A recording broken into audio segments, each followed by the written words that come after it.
News Karnataka ಫಸ್ಟ್ಗೆ ಸ್ವಾಗತ. ಇಂದಿನ ಪ್ರಮುಖ ಸುದ್ದಿಗಳು.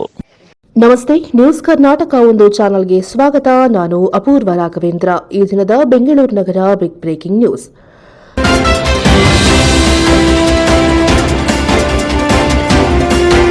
ನೂತನವಾಗಿ ಕರ್ನಾಟಕ ರಾಜ್ಯ ಬಲಿಜ ಸರ್ಕಾರಿ ನೌಕರರ ವೇದಿಕೆಯಲ್ಲಿ ಉದ್ಘಾಟನೆ ನಡೆದ ಸುದ್ದಿ ನಿಮ್ಮ ನ್ಯೂಸ್ ಕರ್ನಾಟಕ ಒಂದರಲ್ಲಿ ವೀಕ್ಷಿಸಿ.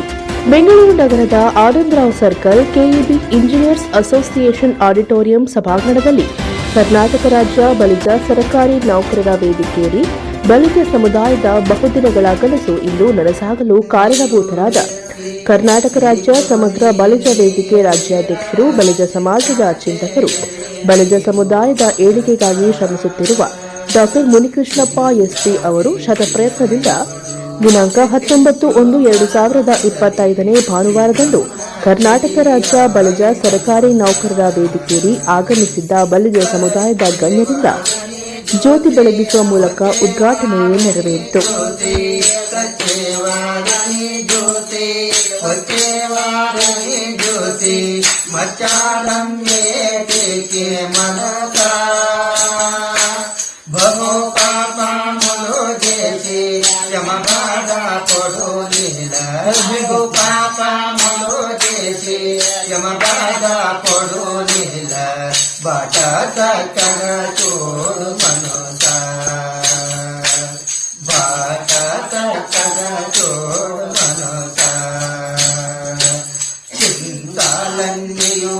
ಕರ್ನಾಟಕ ರಾಜ್ಯ ಬಲಿಜ ಸರ್ಕಾರಿ ನೌಕರರ ವೇದಿಕೆ ನಮ್ಮ ಬಲಿಜ ಜನಾಂಗದ ಸರ್ಕಾರಿ ನೌಕರರನ್ನ ಒಗ್ಗೂಡಿಸಿ ನಮ್ಮ ಸಮುದಾಯದ ಬಡ ಮಕ್ಕಳಿಗೆ ವಿದ್ಯಾಭ್ಯಾಸಕ್ಕೆ ಇವರಿಂದ ಅನುಕೂಲವಾಗುತ್ತದೆ. ನಮ್ಮ ಸಮುದಾಯವನ್ನ 2A ವರ್ಗಾಯಿಸಲು ಹೋರಾಟದ ಹಾದಿಯನ್ನು ಹಿಡಿಯಲು ಸುಲಭವಾಗುತ್ತದೆ.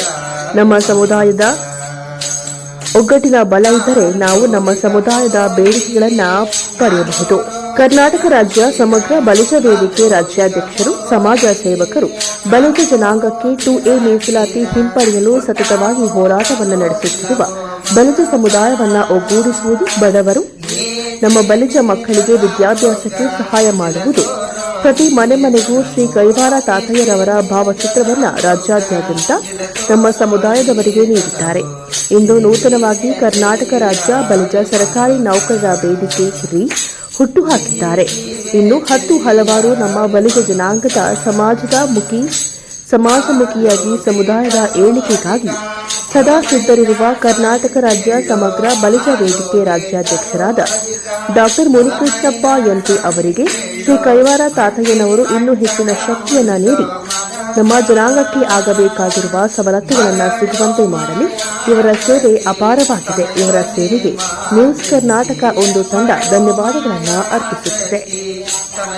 ಬೆಂಗಳೂರು ಕೇಂದ್ರ ಕಚೇರಿ ಕರ್ನಾಟಕ ರಾಜ್ಯ ಬಲಿಜ ಸರ್ಕಾರಿ ನೌಕರರ ವೇದಿಕೆಯ ಪದಾಧಿಕಾರಿಗಳಾದ ಕರ್ನಾಟಕ ರಾಜ್ಯ ಬಲಿಜ ಸರ್ಕಾರಿ ನೌಕರರ ವೇದಿಕೆ ಸಂಸ್ಥಾಪಕ ಅಧ್ಯಕ್ಷ ಡಾ ಮುನಿಕೃಷ್ಣಪ್ಪ ಎಂಪಿ, ಕರ್ನಾಟಕ ರಾಜ್ಯ ಬಲಿಜ ಸರ್ಕಾರಿ ನೌಕರರ ವೇದಿಕೆ ಅಧ್ಯಕ್ಷರಾದ ಗೋಪಾಲಕೃಷ್ಣ ಬಾಬೂಡಿ, ಲೋಕಸಭಾ ಸದಸ್ಯರಾದ ಪಿಸಿ ಮೋಹನ್, ಚಿಕ್ಕಬಳ್ಳಾಪುರ ವಿಧಾನಸಭಾ ಕ್ಷೇತ್ರದ ಶಾಸಕರಾದ Pradeep Eshwar, Dr Manoj Kumar, Sagara AC Yatish, IAS Lokayukta Vamshi Krishna, Chitradurga superintendent of police IPS Ranjith Kumar Bandaru, Bengaluru Karnataka ಸರ್ಕಾರ ಉಪನಿರ್ದೇಶಕರಾದ ಸತ್ಯಾವತಿ, ಭಾರತ ಸರ್ಕಾರ ಪ್ರವಾಸೋದ್ಯಮ ನಿರ್ದೇಶಕರಾದ ಗೋಪಿನಾಥ್ ಕೆವಿ, ಜಯದೇವ ಆಸ್ಪತ್ರೆ ಪ್ರಖ್ಯಾತ ಹೃದಯ ತಜ್ಞರು ಡಾ ನಟರಾಜ್ ಶೆಟ್ಟಿ, ಕಂಗಾರು ಹಾಸ್ಪಿಟಲ್ ಮಾಲೀಕರಾದ ಡಾ ಶೇಖರ್ ಸುಬ್ಬಯ್ಯ, ಸಮಾಜ ಸೇವಕರಾದ ಮಮತಾ ದೇವರಾಜ್, ಕರ್ನಾಟಕ ರಾಜ್ಯ ಚಲನಚಿತ್ರ ವಾಣಿಜ್ಯ ಮಂಡಳಿ ಅಧ್ಯಕ್ಷರಾದ ನರಸಿಂಹಲು, ಕರ್ನಾಟಕ ರಾಜ್ಯ ಬಲಿಜ ವಕೀಲರ ವೇದಿಕೆ ಅಧ್ಯಕ್ಷರಾದ ಪ್ರಕಾಶ್ ರಾಮಯ್ಯ ಇವರುಗಳು ಮುಖ್ಯ ಅತಿಥಿಗಳಾಗಿ ಭಾಗವಹಿಸಿ ಕಾರ್ಯಕ್ರಮವನ್ನು ಯಶಸ್ವಿಯಾಗಿ ನಡೆಸಿಕೊಟ್ಟರು. ಬೆಂಗಳೂರು ಕೇಂದ್ರ ಕಚೇರಿ ಕರ್ನಾಟಕ ರಾಜ್ಯ ಬಲಿಜ ಸರ್ಕಾರಿ ನೌಕರರ ವೇದಿಕೆ ನೂತನ ಪದಾಧಿಕಾರಿಗಳಾದ ಸಂಸ್ಥಾಪಕ ಅಧ್ಯಕ್ಷರಾಗಿ ಮುನಿಕೃಷ್ಣಪ್ಪ ಎಂಪಿ, ಅಧ್ಯಕ್ಷರಾಗಿ ಕೋಲಾರ ಜಿಲ್ಲೆಯ ಮಾಲೂರು ಉಪವಿಭಾಗದ ಜೂನಿಯರ್ ಇಂಜಿನಿಯರ್ ಗೋಪಾಲಕೃಷ್ಣ ಬಾಬೂವಿ, ಉಪಾಧ್ಯಕ್ಷರಾಗಿ ಶ್ರೀ ಕಿಶೋರ್, ಕಾರ್ಯದರ್ಶಿಯಾಗಿ ತುಮಕೂರು ಜಿಲ್ಲೆ ಪ್ರಥಮ ದರ್ಜೆ ಸಹಾಯಕಾರಿ ಸಿಎಸ್ ಶ್ರೀನಿವಾಸ್, ಖಜಾಂಚಿಯಾಗಿ ಮಂಡ್ಯ ಡೆಪ್ಯೂಟಿ ತಹಶೀಲ್ದಾರ್ ಟಿ ರಾಘವೇಂದ್ರ, ಸಹ ಖಜಾಂಚಿಯಾಗಿ ಬೆಂಗಳೂರು ಪೊಲೀಸ್ ಇಲಾಖೆ ಪರಮೇಶ್ವರ ಸಿ, ಸಂಸ್ಥಾಪಕ ನಿರ್ದೇಶಕರಾಗಿ Bengaluru assistant commissioner of police Nikhil Kumar RN, ಸಂಸ್ಥಾಪಕ ನಿರ್ದೇಶಕರಾಗಿ ಚಿಕ್ಕಬಳ್ಳಾಪುರ ವಿದ್ಯುತ್ ಸರಬರಾಜು ಕಂಪನಿ ನಿಯಮಿತ ಕಾರ್ಯನಿರ್ವಾಹಕ ಇಂಜಿನಿಯರ್ ಪಿಜಿ ರಮೇಶ್ ಕುಮಾರ್, ಸಂಸ್ಥಾಪಕ ನಿರ್ದೇಶಕರಾಗಿ ಐಆರ್ಟಿಎಸ್ ಹಾಗೂ ಭಾರತ ಸರ್ಕಾರದ ಪ್ರವಾಸೋದ್ಯಮ ನಿರ್ದೇಶಕ ಗೋಪಿನಾಥ್ ಕೇರಿ, ಸಂಸ್ಥಾಪಕ ನಿರ್ದೇಶಕರಾಗಿ ಬೆಂಗಳೂರು ತೋಟಗಾರಿಕಾ ಮಹಾವಿದ್ಯಾಲಯ ಸಹ ಪ್ರಾಧ್ಯಾಪಕರು ಮತ್ತು ಮುಖ್ಯಸ್ಥರು ಡಾಕ್ಟರ್ ಕೆಎಸ್ ಶಂಕರಪ್ಪ, ಸಂಸ್ಥಾಪಕ ನಿರ್ದೇಶಕರಾಗಿ ಮುಳಬಾಗಿಲು ಎಂವಿ ಜನಾರ್ದನ, ಸಂಸ್ಥಾಪಕ ನಿರ್ದೇಶಕರಾಗಿ ಬೆಂಗಳೂರು ನಿಮಾನ್ಸ್ ಆಸ್ಪತ್ರೆ ಸೀನಿಯರ್ ಟೆಕ್ನಾಲಜಿಸ್ಟ್ ಪಿಎಸ್ ಶ್ರೀನಿವಾಸ್, ಸಂಸ್ಥಾಪಕ ನಿರ್ದೇಶಕರಾಗಿ ಬೆಂಗಳೂರು ತೋಟಗಾರಿಕಾ ಮಹಾವಿದ್ಯಾಲಯ ಸಹ ಪ್ರಾಧ್ಯಾಪಕರಾದ ಡಾಕ್ಟರ್ ನಾಗೇಶ್ ಎಸ್ಎನ್, ನಿರ್ದೇಶಕರಾಗಿ ಮಂಡ್ಯ ಆರ್ ನಾಗರಾಜು, ಮಹಿಳಾ ನಿರ್ದೇಶಕರಾಗಿ ಬೆಂಗಳೂರು ಗ್ರಾಮಾಂತರ ಜಿಲ್ಲೆ ದೇವನಹಳ್ಳಿ ಶಿಕ್ಷಕಿ ಭಾಗ್ಯಲಕ್ಷ್ಮಿ ಎಲ್, ಮಹಿಳಾ ನಿರ್ದೇಶಕರಾಗಿ ಚಿಕ್ಕಬಳ್ಳಾಪುರ ಜಿಲ್ಲಾ ಪೊಲೀಸ್ ಸಬ್ ಇನ್ಸ್ಪೆಕ್ಟರ್ ವಿಎನ್ ಗುಣವತಿ, ಮಹಿಳಾ ನಿರ್ದೇಶಕರಾಗಿ ತುಮಕೂರು ಜಿಲ್ಲೆ ಮಧುಗಿರಿ ಸಹ ಶಿಕ್ಷಕಿ ನೇತ್ರಾವತಿ ಯು. ಇವರುಗಳು ಬೆಂಗಳೂರು ಕೇಂದ್ರ ಕಚೇರಿ ಕರ್ನಾಟಕ ರಾಜ್ಯ ಬಲಿಜ ಸರ್ಕಾರಿ ನೌಕರರ ವೇದಿಕೆಯಲ್ಲಿ ನೂತನ ಪದಾಧಿಕಾರಿಗಳಾಗಿದ್ದಾರೆ. ಕರ್ನಾಟಕ ರಾಜ್ಯ ಬಲಿಜ ಸರ್ಕಾರಿ ನೌಕರರ ವೇದಿಕೆಯಲ್ಲಿ ಉದ್ಘಾಟನೆಯ ಕಾರ್ಯಕ್ರಮದಲ್ಲಿ ಕರ್ನಾಟಕ ರಾಜ್ಯ ಬಲಿಜ ಸರ್ಕಾರಿ ನೌಕರರ ವೇದಿಕೆಯಲ್ಲಿ ಸಂಸ್ಥಾಪಕ ಅಧ್ಯಕ್ಷ ಡಾಕ್ಟರ್ ಮುನಿಕೃಷ್ಣಪ್ಪ ಎಂಪಿ ಅವರು ಪ್ರಾಸ್ತಾವಿಕವಾಗಿ ಮಾತನಾಡಿದರು. ನಾನು ರಾಜ್ಯಾಧ್ಯಕ್ಷನಾಗಿ ಆಯ್ಕೆಯಾದ ನಂತರ ದಿನಾಂಕ 5/12/2020 ಪ್ರಬಲಗ 2A ಗೋಸ್ಕರ ಫ್ರೀಡಂ ಪಾರ್ಕ್ ನಲ್ಲಿ ಒಂದು ದಿನದ ಮಟ್ಟಿಗೆ ಉಪವಾಸ ಸತ್ಯಾಗ್ರಹ ಮಾಡಿದರು 2A ಗೋಸ್ಕರ. ಅನಂತರ ದಿನಾಂಕ 23/12/23 ಬೆಳಗಾವಿ ಚಳಿಗಾಲ ಅಧಿವೇಶನ ಸುವರ್ಣಸೌಧದ ಮುಂದೆ ಅಲ್ಲೂ ಕೂಡ ಒಂದಿನ ಉಪವಾಸ ಸತ್ಯಾಗ್ರಹ ಮಾಡಿದೆವು. ರಾಜ್ಯಾದ್ಯಂತ ಇರುವ ಬಲಿಜ ಸಮುದಾಯವು ಎಚ್ಚೆತ್ತುಕೊಳ್ಳುವ ಕೆಲಸ ಮಾಡಿದೆವು. ಇದರ ಮುಂದುವರೆದ ಸರ್ಕಾರಿ ನೌಕರರನ್ನು ಒಗ್ಗೂಡಿಸುವ ಉದ್ದೇಶದಿಂದ ಈ ಕರ್ನಾಟಕ ರಾಜ್ಯ ಬಲಿಜ ಸರ್ಕಾರಿ ನೌಕರರ ವೇದಿಕೆಯನ್ನು ರಚಿಸಿ ಸುಮಾರು ಇವತ್ತಿನಿಗೆ ಇನ್ನೂ ನಿನ್ನೆ ಇವತ್ತು ಹ್ಯಾಕ್ ಮಾಡಿಲ್ಲ, ಸುಮಾರು 1800 ಜನ ಸದಸ್ಯರಾಗಿದ್ದಾರೆ. 1800 ಜನ ಗ್ರೂಪ್ ಅಲ್ಲಿ ಆಗಿದ್ದಾರೆ. ಸುಮಾರು ಆಲ್ರೆಡಿ 300-400 ಜನ ನಿನ್ನೆಯಿಂದ ರಾತ್ರಿ ಪುಣ್ಯಾತ್ಮ ಯಾರು ಗೊತ್ತಿಲ್ಲ ನಮ್ಮವರು 11:30 2,000 ರೂಪಾಯಿ ಹಾಕಿ 11:30 ನೈಟು 11 ಸ್ನೇಹಿತರೆ, ಇದರ ಉದ್ದೇಶ ನಾವು ಏನ್ ಮಾಡಿದ್ವಿ ಯಾಕೆ ಮಾಡಿದ್ವಿ ಅಂತ ನಿಮ್ಗೆ ಒಂದೆರಡು ಹೇಳ್ತೀನಿ. ಅನಂತರ ಇದ್ರಲ್ಲಿ ಏನಾದ್ರು ಉದ್ದೇಶಗಳು ಏನಾದ್ರು ಸೇರಿಸಬೇಕು ಅಂದ್ರೆ ನೀವು ಗ್ರೂಪ್ ಮುಖಾಂತರ ಹೇಳಿ, ಆಮೇಲೆ ಸೇರಿಸೋಣ. ಮೊದಲನೇದಾಗಿ ಎಲ್ಲಾ ನಮ್ಮ ಸಮುದಾಯದ ಸರ್ಕಾರಿ ನೌಕರರನ್ನು ಸಂಘಟಿಸಿ ಒಂದುಗೂಡಿಸುವುದು ಮತ್ತು ಪರಿಚಯಿಸುವುದು. ಕರ್ನಾಟಕ ರಾಜ್ಯ ಬಲಿಜ ಸರ್ಕಾರಿ ನೌಕರರ ಕುಂದುಕೊರತೆಗಳಿಗೆ ಸ್ಪಂದಿಸುವುದು ಮತ್ತು ಸಮಸ್ಯೆಗಳನ್ನು ಸಂಬಂಧಪಟ್ಟ ಅಧಿಕಾರಿಗಳ ಗಮನಕ್ಕೆ ತಂದು ಸಂಬಂಧಪಟ್ಟ ಅಧಿಕಾರಿ ವರ್ಗ ಮತ್ತು ಇಲಾಖೆಗಳನ್ನೇ ಸಹಕರಿಸುವುದು. ಮೂರನೇದಾಗಿ ಕರ್ನಾಟಕ ರಾಜ್ಯ ಬಲಿಜ ಸರ್ಕಾರಿ ನೌಕರರ ವರ್ಗದವರಿಗೆ ಬೇರೆಯವರಿಂದ ಯಾವುದೇ ವಿಧವಾದ ತೊಂದರೆಗಳು ಆದಲ್ಲಿ ಅವುಗಳನ್ನು ನಿವಾರಿಸುವಲ್ಲಿ ಕಾನೂನು ಸಲಹೆ ಕೊಡುವುದು. ಕರ್ನಾಟಕ ರಾಜ್ಯ ಬಲಿಜ ಸರ್ಕಾರಿ ನೌಕರರ ವರ್ಗದವರು ಆಕಸ್ಮಿಕ ಅಪಘಾತವಾಗಿ ಮರಣಕ್ಕೊಳಗಾದಾಗ ಅವರಿಗೆ ಅವರ ಕುಟುಂಬ ವರ್ಗದವರಿಗೆ ತಾತ್ಕಾಲಿಕ ನೆರವು ನೀಡುವುದು ಮತ್ತು ಅವರ ಕುಟುಂಬಕ್ಕೆ ಸರ್ಕಾರದ ಸವಲತ್ತುಗಳನ್ನು ನಿಸ್ವಾರ್ಥವಾಗಿ ತಲುಪುವಂತೆ ನೋಡಿಕೊಳ್ಳುವುದು. ಕರ್ನಾಟಕ ರಾಜ್ಯ ಬಲಿಜ ಸರ್ಕಾರಿ ನೌಕರರ ವರ್ಗದವರು ಕೆಲಸದಲ್ಲಿ ಕಾಯಂ ಬಡ್ತಿ, ಸಂಬಳ, ಪಿಂಚಣಿ, ಖಾಲಿ ಹುದ್ದೆಗಳ ಭರ್ತಿ ಹಾಗೂ ವಿಶೇಷವಾಗಿ ನಿವೃತ್ತಿ ಹೊಂದಿದವರಿಗೆ ಸರಿಯಾದ ರಿಟೈರ್ಮೆಂಟ್ ಸೆಟಲ್ಮೆಂಟ್ ಆಗದಿದ್ದಲ್ಲಿ ಅವರಿಗೆ ಕಾನೂನು ಸಲಹೆಗಳನ್ನು ನೀಡುವುದು. ಆರನೇದಾಗಿ ಕರ್ನಾಟಕ ರಾಜ್ಯ ಬಲಿಜ ಸರ್ಕಾರಿ ನೌಕರರನ್ನು ಸದಸ್ಯತ್ವ ಮಾಡುವುದು, ಅದರಿಂದ ಬಂದ ಹಣವನ್ನು ಬ್ಯಾಂಕ್ನಲ್ಲಿ ಎಫ್ಡಿ ಮಾಡಿ ಅದರಿಂದ ಬಡ್ಡಿ ಹಣದಲ್ಲಿ ನಮ್ಮ ಸಮುದಾಯದ ವಿದ್ಯಾರ್ಥಿಗಳಿಗೆ ವಿದ್ಯಾರ್ಥಿ ವೇತನ ನೀಡುವುದು ಮತ್ತು ಪ್ರತಿಭಾವಂತ ವಿದ್ಯಾರ್ಥಿಗಳಿಗೆ ಸ್ಪರ್ಧಾತ್ಮಕ ಪರೀಕ್ಷೆಗೆ ಪಾಲ್ಗೊಳ್ಳುವವರಿಗೆ ಸಲಹೆ ಕೊಡುವುದು ಮತ್ತು ಅಗತ್ಯ ನೆರವು ನೀಡುವುದು. ನಮ್ಮ ಸಮುದಾಯದಲ್ಲಿ ಆಕಸ್ಮಿಕವಾಗಿ ಕುಟುಂಬದಲ್ಲಿ ಯಾರೂ ಇಲ್ಲದ ಪರಿಸ್ಥಿತಿಯಲ್ಲಿರುವ ಅನಾಥ ಮಕ್ಕಳನ್ನು ಈ ವೇದಿಕೆ ವತಿಯಿಂದ ದತ್ತು ಪಡೆದು ವಿದ್ಯಾಭ್ಯಾಸ ಮಾಡಲು ನೆರವು ನೀಡುವುದು.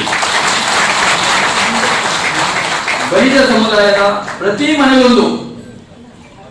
ಮನೆಗೊಂದು ಮನೆಗೊಬ್ಬ ಸರ್ಕಾರಿ ನೌಕರ ಇರಬೇಕು. ಅದಕ್ಕೆ ಪ್ರೇರಣೆ ನೀಡುವುದು. ಅತಿ ಮುಖ್ಯವಾಗಿ ಪ್ರತಿ ಜಿಲ್ಲೆಯಲ್ಲಿ ಎಲ್ಲಾ ಸರ್ಕಾರಿ ನೌಕರರನ್ನು ಸಂಘಟಿಸಿ ಕುಟುಂಬದ ಮಿಲನ ಮನೋರಂಜನಾ ಕಾರ್ಯಕ್ರಮವನ್ನು ಏರ್ಪಡಿಸುವುದು.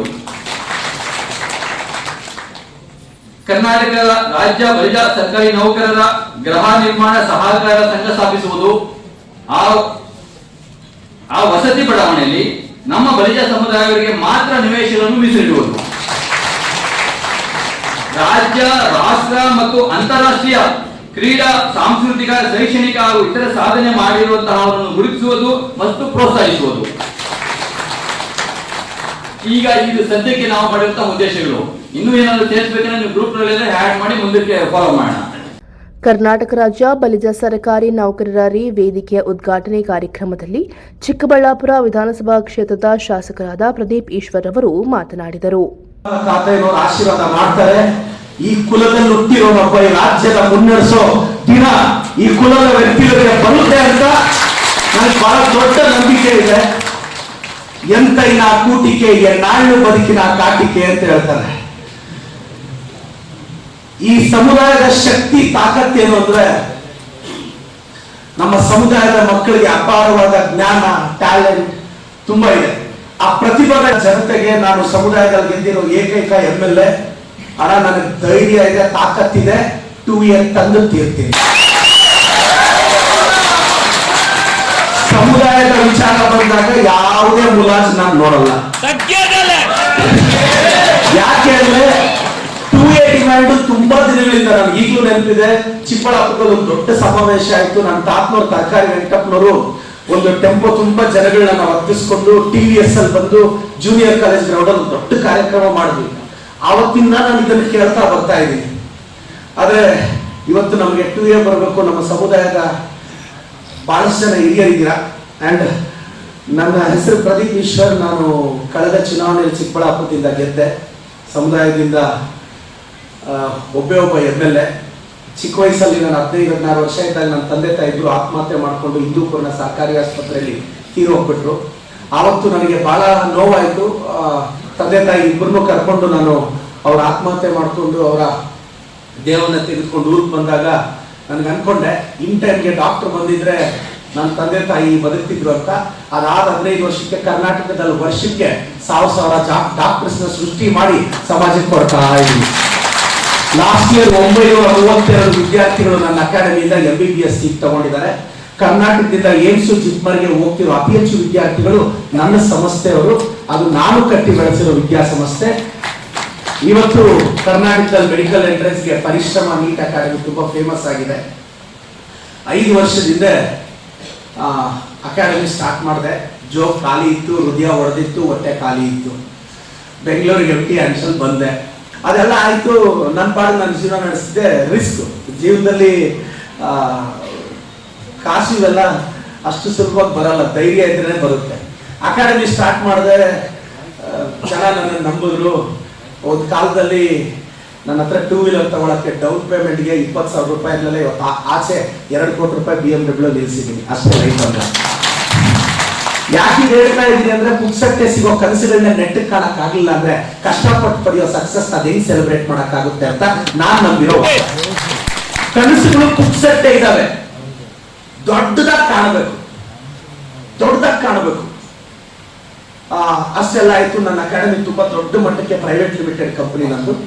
ಇವತ್ತು 580 ಜನ ಎಂಪ್ಲಾಯೀಸ್ ಇದ್ದಾರೆ. ಸರಿಸುಮಾರು ವರ್ಷಕ್ಕೆ 250 ಕೋಟಿ ರೂಪಾಯಿ ಟರ್ನ್ ಓವರ್ ಮಾಡುತ್ತೆ ನನ್ನ ಸಂಸ್ಥೆ.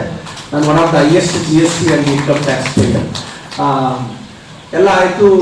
ಅದರಲ್ಲಿ 1000 ಜನ, ಅದರಲ್ಲಿ ಒಂದು 52 ಜನ ಅಪ್ಪ ಅಮ್ಮ ಇಲ್ದಿರೋ ಮಕ್ಕಳನ್ನ ದತ್ತಕ್ಕೆ ತಗೊಂಡು 1 ಲಕ್ಷ ಡಿಪಾಸಿಟ್ ಮಾಡಿದ್ದೀನಿ.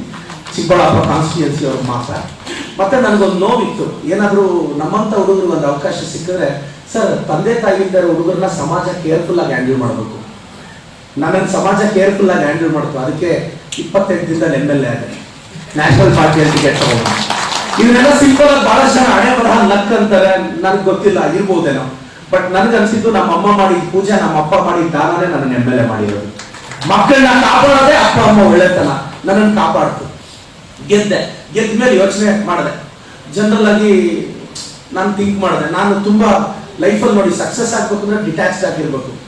ಪ್ಲಾನ್ A ಪ್ಲಾನ್ B ಅಲ್ಲ, ಪ್ಲಾನ್ Z ವರ್ಗೂ ಇದ್ರೆ ಉದ್ಧಾರ ಆಗಕ್ಕಾಗೋದು. ಪ್ಲಾನ್ ಎ ಹೋದ್ರೆ ಪ್ಲಾನ್ ಬಿ, ಅದು ಸಿನಿಮಾದಲ್ಲಿ ಚೆನ್ನಾಗಿರುತ್ತೆ, ಪ್ಲಾನ್ ಝೆಡ್ ವರ್ಗೂ ಇರ್ಬೇಕು. ನಾನು ಇವತ್ತಿಗೂ ನಂಬಿ ನಾನು ಪಾಠ ಮಾಡೋದು ಇವತ್ತಿಗೂ ನಿಲ್ಸಿಲ್ಲ. ಯಾಕೆಂದ್ರೆ ಲೈಫಲ್ಲಿ ನಾಳೆ ಅಪ್ಸ್ ಅಂಡ್ ಡೌನ್ಸ್ ಆದಾಗ, ನಾಳೆ ಬೆಳಗ್ಗೆ ನಿಮ್ಮ ಪ್ಯಾಷನ್ ಪ್ರೊಫೆಷನ್ ಕೈ ಬಿಟ್ರೆ ಬೀದಿಗೆ ಬಂದ್ಬಿಡ್ತದೆ. I realise myself. ನಾನು ವಾರಕ್ಕೆ 3 ದಿನ ಕಾನ್ಸ್ಟಿಟ್ಯೂನ್ಸಿಗೆ ಹೋಗ್ತೀನಿ, 3:30ಗೆ ಎದ್ದೇಳ್ತೀನಿ, 5 ಇರ್ತೀನಿ, 6 ಕಾಲಿಗೆ ಅಲ್ಲೆಲ್ಲಾದ್ರೂ ಫುಟ್ಬಾತ್ ಅಲ್ಲಿ ಹೋಗಿ ಯಾವ್ದಾದ್ರು ಒಂದು ಕಾಫಿ ಅಂಗಡಿಯಲ್ಲಿ ಕಾಫಿ ಕುಡ್ಕೊಂಡು ಅವ್ರನ್ನ ಮಾತಾಡಿಸ್ಕೊಂಡು ಆಫೀಸರ್ಸ್ನೆಲ್ಲ ಹಳ್ಳಿಯಲ್ಲಿ ಕೂರಿಸ್ತೀನಿ, ಚಾಪೆ ಮೇಲೆ ಕುತ್ಕೊಂಡು ಅಲ್ಲೇ ಸಾಲ್ವ್ ಮಾಡ್ತೀವಿ. ನಂಬಿ ಅಣ್ಣ, ನಾನು ಕಳೆದ 100 ಹಳ್ಳಿಗಳಲ್ಲಿ 15-16 ಹಳ್ಳಿಗೆ ಸ್ಮಶಾನಕ್ಕೆ ಜಾಗನೇ ಇರಲಿಲ್ಲ. ಆನ್ ದ ಸ್ಪಾಟ್ ಆರ್ಡರ್ ಮಾಡಿಸ್ಕೊಟ್ಟೆ, 100 ಜನಕ್ಕೆ ಪೆನ್ಷನ್ ಮಾಡಿಸ್ಕೊಟ್ಟೆ. ನಮ್ಮೂರಿಗೆ ಈವನ್ ಕಳೆದ ತಿಂಗಳು ಮಾನ್ಯ ಮುಖ್ಯಮಂತ್ರಿಗಳು ಕೂಡ ಈ ಕಾರ್ಯಕ್ರಮದ ಬಗ್ಗೆ ಟ್ವೀಟ್ ಮಾಡಿ ಅಭಿನಂದನೆ ಸಲ್ಲಿಸಿದ್ರು. ಅದಾಯ್ತು. ನಾನು ಥಿಂಕ್ ಮಾಡಿದೆ, ಏನಾದ್ರೂ ಬದಲಾವಣೆ ತರಬೇಕಲ್ಲ ಸಮುದಾಯದಲ್ಲಿ. ನಾನು ಯಾಕೆಂದ್ರೆ ಈಗ ನಾನು ತಗೊಳ್ಳೋ ಹೆಸರು ಸಮುದಾಯಕ್ಕೆ ಬರುತ್ತೆ ಗೌರವ. ಇಂಥ ಸಮುದಾಯದವ್ರಿಗೆ ನೋಡಪ್ಪ ಎಂತ ರೆವಲ್ಯೂಷನರಿ ಚೇಂಜಸ್ ಮಾಡ್ತೀನ ಅಂತ. ಯಾಕೆಂದ್ರೆ ಕರ್ನಾಟಕದಲ್ಲಿ ಒಬ್ಬ ಯಂಗ್ಸ್ಟರ್ಸ್ ನ ಅಪ್ಪ ಅಮ್ಮ ಇಲ್ದರ ಹುಡುಗನ್ನ, ಒಬ್ಬ ಆರ್ಪ್ಯಾನ್ ಹುಡುಗನ್ನ ಜನ ಕೈ ಹಿಡಿದ್ರು. ನಾನೇನಾದ್ರೂ ಫೇಲ್ ಆದ್ರೆ ನೆಕ್ಸ್ಟ್ ಯಾವ ಯಂಗ್ಸ್ಟರ್ನು ಕರ್ನಾಟಕದಲ್ಲಿ ಜನ ನಂಬಲ್ಲ. I should prove my self. ನಾನು ನೆಕ್ಸ್ಟ್ ಟೈಮ್ ಗೆಲ್ಲೋದಿಕ್ಕಲ್ಲ ಇದೆಲ್ಲ ಮಾಡ್ತಿರೋದು, ಮೊನ್ನೆ ಗೆದ್ದಲ್ಲ ಅದಕ್ಕೆ ಮಾಡ್ತಾ ಇದ್ದೀನಿ ಅಷ್ಟೇ. ಇದೆಲ್ಲ ನಮ್ಗೆ ಜಾಸ್ತಿ ಆಸೆನೂ ಇದಿಲ್ಲ. ದೈವ ಬಲ, ದೈವ ನಿರ್ಣಯ ಡಿಸೈಡ್ ಮಾಡಿರ್ತಾನೆ ಅಷ್ಟೇ. ಸುಮ್ಮನೆ ಗೇಮ್ ಆಗ್ತಿರುತ್ತೆ ಅಷ್ಟೇ. ಅವ್ನು ಬರೆದ್ಬಿಟ್ಟಿರ್ತಾನೆ, ಯಾರು ಗೊತ್ತು ಲಾಸ್ಟ್ ಮಾಡ್ತಾರೆ. ಕರ್ನಾಟಕ ರಾಜ್ಯ ಬಲಿಜ ಸರ್ಕಾರಿ ನೌಕರರ ವೇದಿಕೆಯಲ್ಲಿ ಉದ್ಘಾಟನೆ ಕಾರ್ಯಕ್ರಮದಲ್ಲಿ ಜಯದೇವ ಆಸ್ಪತ್ರೆ ಪ್ರಖ್ಯಾತ ಹಿರಿಯ ತಜ್ಞರು ಡಾಕ್ಟರ್ ನಾಗರಾಜ್ ಶೆಟ್ಟಿ ಅವರು ಮಾತನಾಡಿದರು. ಕರ್ನಾಟಕ ರಾಜ್ಯ ಬಲಿಜ ಸರ್ಕಾರಿ ನೌಕರರ ವೇದಿಕೆಯಲ್ಲಿ ಉದ್ಘಾಟನೆ ಕಾರ್ಯಕ್ರಮದಲ್ಲಿ ಸಮಾಜ ಸೇವಕರಾದ ಮಮತಾ ದೇವರಾಜ್ ಅವರು ಮಾತನಾಡಿದರು.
ನ್ಯೂಸ್ ಕರ್ನಾಟಕ ಒಂದು ಸಂಪಾದಕ, ಬೆಂಗಳೂರು ಗ್ರಾಮಾಂತರ ಜಿಲ್ಲಾ ವರದಿ ಸೀತಾರಾಮ್.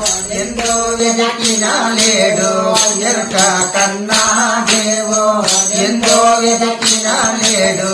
ఎరకానన